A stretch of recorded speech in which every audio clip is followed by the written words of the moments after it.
You don't wanna be sober no more. You don't wanna be sober, you don't wanna be hopeless, you don't wanna be lonely no more. Hey yo, this Trev Rich, Squizzy Gang, MME. You can catch me _ Trev Rich or go to trevrich.com. Oh shit. It's called Wolfpack.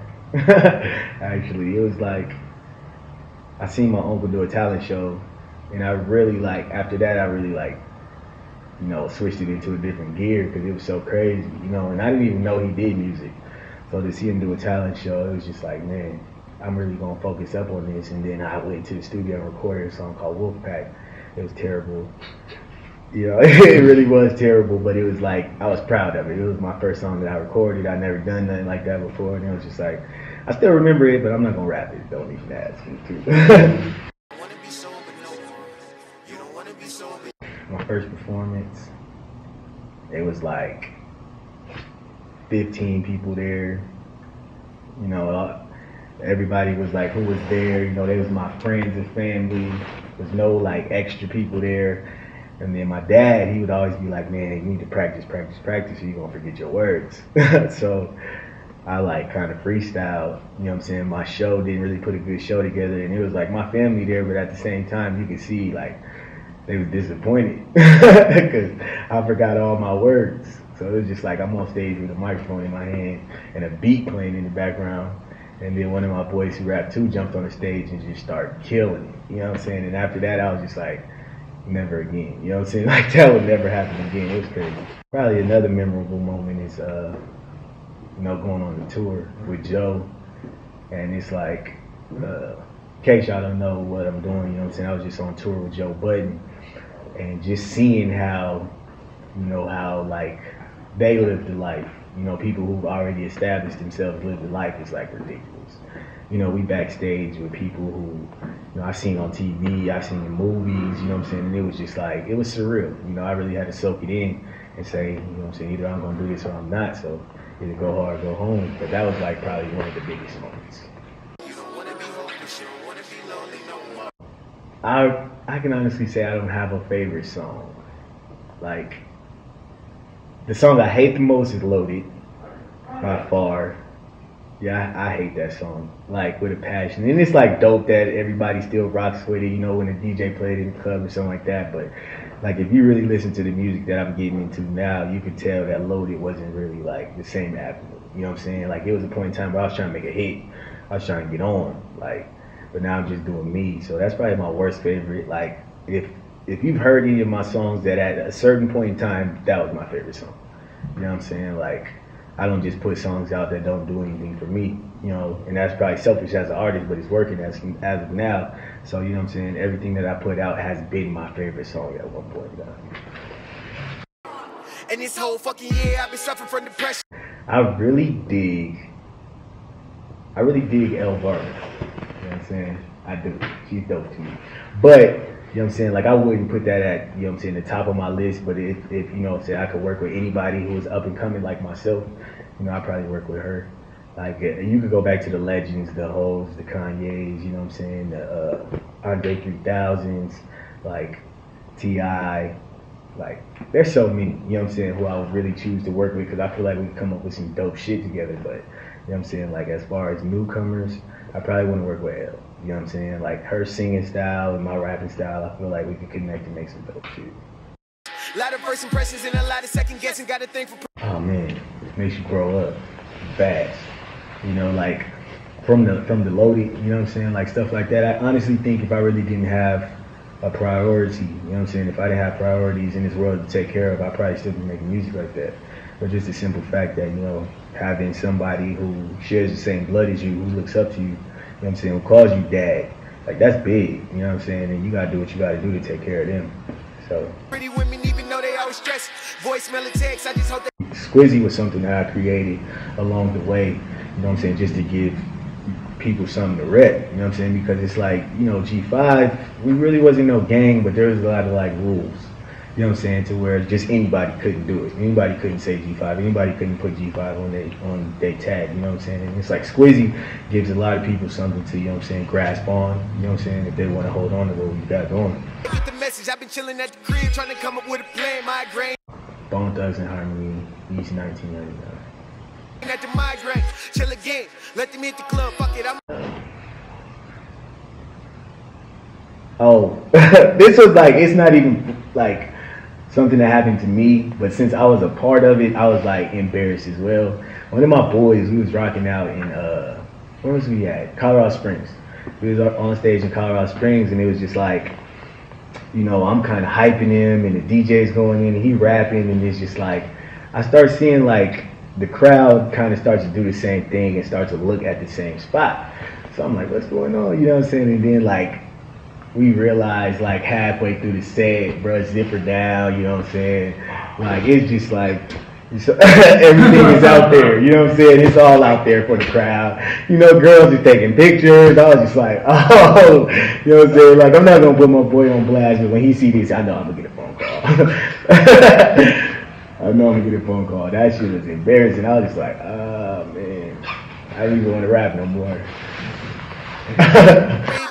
My niggas think I'm changing, I just hope they understand just cause my family, they real like tight, you know what I'm saying? My family real tight, so if I could, you know, if I could take anything from all of them, I take it from my mom, I could take the same advice from my aunt, you know what I'm saying? They real tight, they all think alike, so it's just like, my family as one, you know what I'm saying? It wasn't just like one specific person, but you know, my mom, we was the closest coming up, you know what I'm saying? My dad, he was always there, he was always around, but it was just like, you know what I'm saying, he had to work a lot. Mom was really like emotionally attached to what I was going through. And after my mom and pop split, it was just like, you know what I'm saying, that kind of made me and my mom's bond even tighter, you know what I'm saying? And it was just like, friends, I can honestly say, you know what I'm saying, like, one of my cousins, OB, we was real tight coming up. One of my close friends, Bill, you know what I'm saying, we was real tight coming up, and it was just like, those two been rocking with me since, OB been rocking with me since I was born. We 6 months apart, you know what I'm saying? I met Bill in 3rd grade, and we've been rocking tough ever since then. So it's just like, you know what I'm saying, like, those are really the kind of people who my go-to. You know what I'm saying? If I need advice or if I need something, I know I can always depend on them. With the gangs, I don't mean I ain't the same. City up for grabs here. Went to jail. That was probably the dumbest decision I've ever made. Like, it could have easily been like, not like that. But the dumbest decision I've ever made was going to jail. And it was over parking tickets. Something I could have easily just paid off. You know, I had a good night. I had something set up at the house waiting for me. You know what I'm saying? I'm getting text messages like, where you at? We driving home from the club. We get bumped. My boy driving all crazy. Get bumped. And then the cops like, can you step out the car? And I'm just like, fuck. You know what I'm saying? So it's just like, I seen jail for probably like 24 hours, bro. And I'll never go back. Never. I'm not going to front like I was in jail forever, but that 24 hours was enough for me, dog. Like I ain't have a 6-year reign. A lot of musicians who make music will be upset on how I got that opportunity because it was so simple. You know what I'm saying? Like one of my boys, his name is officially Ice on Twitter. You know what I'm saying? Him and Joe is real close. So he put up that he was about to make an unsigned hype mixtape, and then he's like put up a email about it.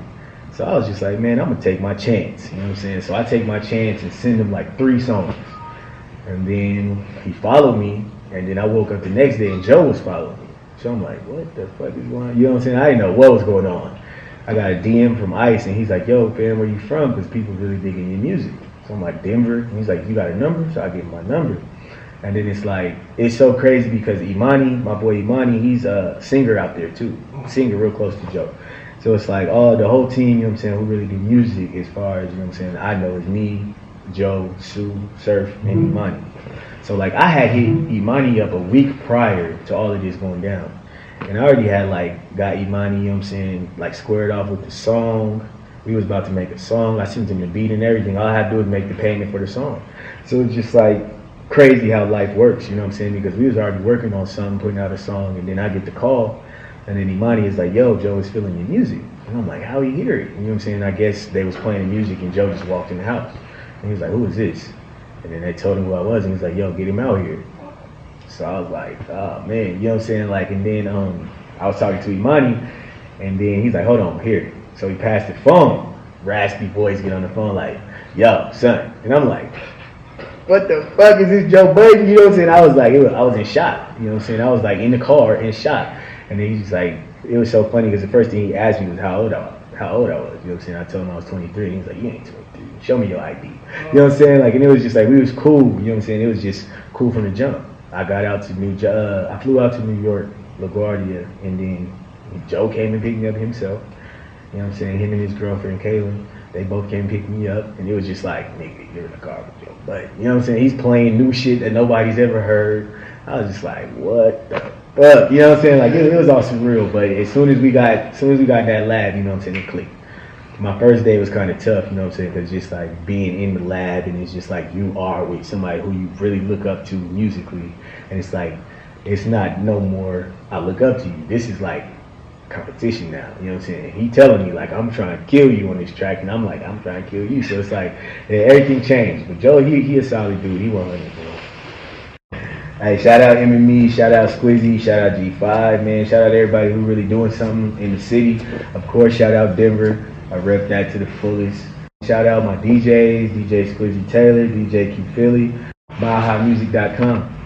Mile higher than the rest, but the lows of this game hit hard. Off track like a train flip. Lost my main bitch for the same shit that I came with. She crazy now, I blamed it. Came through in the clutch like Rain Game 6. What you know about it? If I could take it all back, I wouldn't. A blessing and a lesson, loving everything I shouldn't. And now I'm doing every fucking thing they said I couldn't. Used to have to share a meal, now we $1 million juggy.